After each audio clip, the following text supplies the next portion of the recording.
له مسلمون। তার ছেলেরা জবাব দিয়েছিলেন, ও আমাদের আব্বাজান, আপনার মাউত হয়ে যাওয়ার পর সেই আল্লাহ পাকের ইবাদত করব যিনি আপনার ইলাহ, আপনার আব্বাজান ইয়াকুব, আপনার আব্বা ইসহাক, ইসমাইল, ইব্রাহিম, तमाम নবী, तमाम আসমান, तमाम জমিন, যা দেখি যা দেখি না সব কিছুর মালিক যিনি আল্লাহ রাব্বুল আলামিনের ইবাদত করব। আর আমরা সবাই মুসলমান হয়ে গেলাম। সুবহানাল্লাহ। তার মানে তার এই মৃত্যুটা ছিল তার বাচ্চাদের জন্য বিরাট বড় উপদেশ। কথা কি চিন্তা করেছেন কখনো? তার মৃত্যু তার ছেলেদের জন্য কি উপদেশ, কিন্তু আমার আব্বার মৃত্যুটা আমার জন্য উপদেশ হয় না। আমি আগে যেমন ছিলাম জানাজার পরে তেমনই হয়ে গেলাম। কথা বলেন ঠিক কিনা? আমাদের চোখের সামনে আমার মা মারা যায়, 3 দিন হয় 2 দিন নামাজ পড়ি, রমজান আসলে পড়ে প্রথম 3 দিন রোজা রাখি, আর পরে আবার সেই। সুতরাং মৃত্যুটা আমার জন্য উপদেশ হয় না। আমার কলিগ একসঙ্গে চাকরি করতাম, আমার সাথে তিনি চলতেন ফিরতেন খেতেন, আমার সঙ্গে তিনি বাজার করতেন, আমার বয়সী ছিলেন, তিনি মারা গেলেন। তার লাশটা আমি কাঁধে করে নিয়ে ওই জানাজাতে শরীক হয়ে গেলাম, নিজের হাতে মাটি দিলাম। এরপরে আমার হুঁশ ফিরে আসে না, এরপরে আমি আবার যেমন তেমন হয়ে গেলাম। তার মানে হচ্ছে মৃত্যুটা ভালো মানুষের জন্য উপদেশ, কিন্তু যাদের মধ্যে হেদায়েত নাই তাদের জন্য উপদেশ হয় না। ঠিক কি না? ঠিক।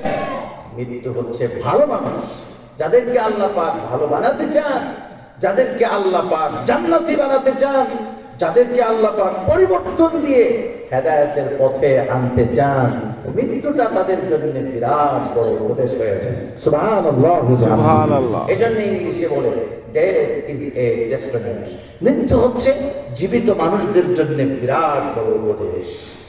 এখন এই যে শিরোনামের অধীন একটা আয়াত পড়লাম, এই আয়াতের এবার তাফসীর করব চমৎকার একটা ঘটনা দিয়ে, যা জীবনেও শুনেন না। সুবহানাল্লাহ পড়বেন না? সুবহানাল্লাহ। আপনারা ইন্তাকিয়া শহরের নাম শুনেছেন? ইন্তাকিয়া নাম শুনেছেন কেউ? ইন্তাকিয়া সেই সুদূর সিরিয়া, যেখান থেকে আগুন বের হবে, সেই সুদূর সিরিয়ার একটা শহরের নাম হচ্ছে ইন্তাকিয়া। হযরতে মিকদাদ রাহমাতুল্লাহি আলাইহি বলেন, খুব ভালো করে খেয়াল করবেন, মৃত্যুটা ভালো মানুষের জন্য উপদেশ হয়, আর যাদের ব্যাপারে আল্লাহ পাক পরিবর্তন চান না, হেদায়েত চান না, মৃত্যু তাদের জন্য কোনো উপদেশ হয় না। হযরতে মিকদাদ বলেন, একবার আমি সফর করছিলাম, ইন্তাকিয়া শহরে ঢুকলাম। ওই শহরে সফর করতে করতে শহরের একেবারে প্রান্ত সীমায় চলে এলাম। শহরের শেষ ভাগে দেখলাম জঙ্গল ছাড়া আর কিছু নাই, শুধু জঙ্গল আর জঙ্গল। আর ওই জঙ্গলের পরে বিরাট বড় একটা পাহাড় আছে, ওই পাহাড়ের নিচে সুন্দর 3খানা কবরস্থান দেখলাম। জোরে আওয়াজ করে পড়েন সুবহানাল্লাহ, সুবহানাল্লাহ। এই জঙ্গলের মধ্যে 3টা বিরাট বড় কবর, জঙ্গল আর পাহাড়। এখানে মানুষজন নাই, গরু ছাগল নাই, পশু পাখি নাই, কিন্তু কবর 3টা